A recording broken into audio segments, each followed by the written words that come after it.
Prostration in Prayer 114 Prostration is obligatory, as IT is one of the pillars of prayer. The one who prays goes into prostration after bowing. After rising from ruku, they prostrate on the ground, placing their foreheads and noses, faces, between their hands on the ground or on something close to the ground. He shows reverence to the Almighty Allah. In this manner, prostration is performed twice consecutively in each rak'ah. 115 in prayer. If the forehead is placed on the ground but the nose is not, the prostration is still valid. However, such a prostration is disliked, MAKRUH, unless there is an excuse. Conversely, if the nose touches the ground but the forehead does not, IT is permissible with dislike according to Imam AZAM if there is nitrogen monoxide excuse. According to the two Imams, such a prostration without an excuse is not permissible. 116.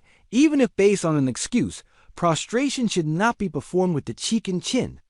If there is an excuse preventing prostration on the forehead and nose, prostration is performed by signaling.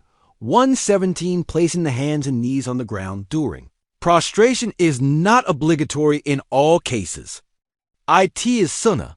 However, according to Imam ZUFFAR, Imam SHAFI'I, and Imam AHMED, it is obligatory. 118. Prostration is not valid unless the toes of both feet or one foot are placed on the ground. This is the preferred opinion. Placing only one toe of one foot or only the top of the foot on the ground is not sufficient. 119.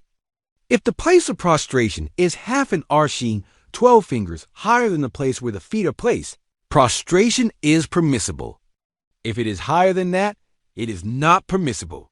120. Prostration on the knees is permissible due to crowd or other excuse. It is also permissible for those praying the same prayer to prostrate behind one another due to crowd. 121. If a person prostrates on the fold of the turban on their head or on the excess part of their garment, if these are placed on a clean surface and the fold of the turban is also in contact with the forehead, the prostration is valid. Otherwise, it is not. In any case, the hardness of the ground must be felt.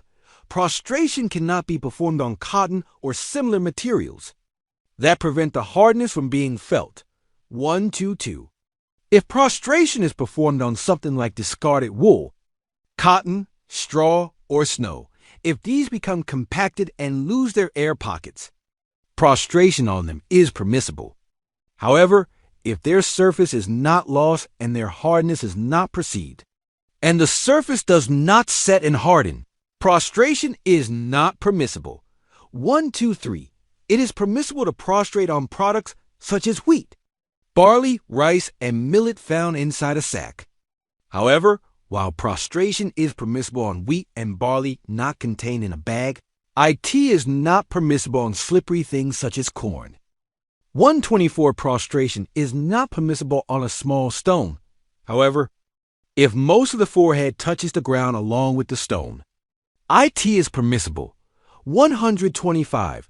Even if there is nitrogen monoxide excuse, prostration may be made on any clean thing spread on the ground.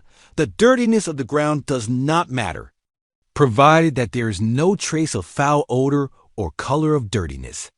Such a thing should be spread on the ground to protect oneself from heat or cold, or to protect one's clothes from dust and dirt. Otherwise, if it is only to protect the forehead from the ground, it is considered disliked. According to Imam Malik, it is disliked to prostrate on something that is not of the ground, such as a rug, felt, or mat. 126. If one is unable to perform prostration due to heat or cold, one may place their hands on a clean surface and prostrate upon them. 127. If the mat on which prayer is to be performed is a clean garment, one should turn it upside down and prostrate on its hem, because doing so is closer to humility. 128.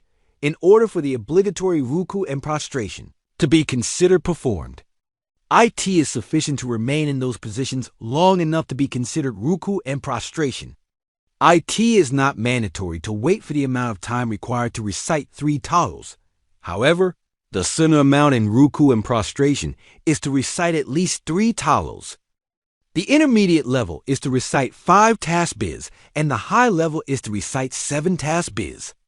Those praying alone may recite more tasbih. However, the imam should not recite more than 3 tasbih without the consent of the congregation, as it is inappropriate to tire and disperse the congregation.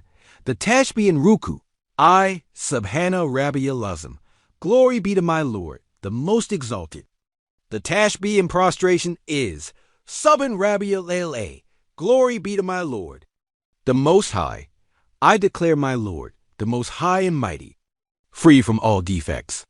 1292 prostrations are made in each rak'ah. If one of these is intentionally omitted, the prayer is invalidated. If is omitted by mistake.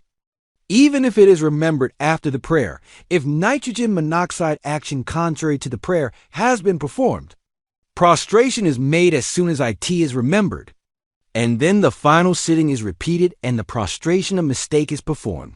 Prostration of sahih should be considered. 130.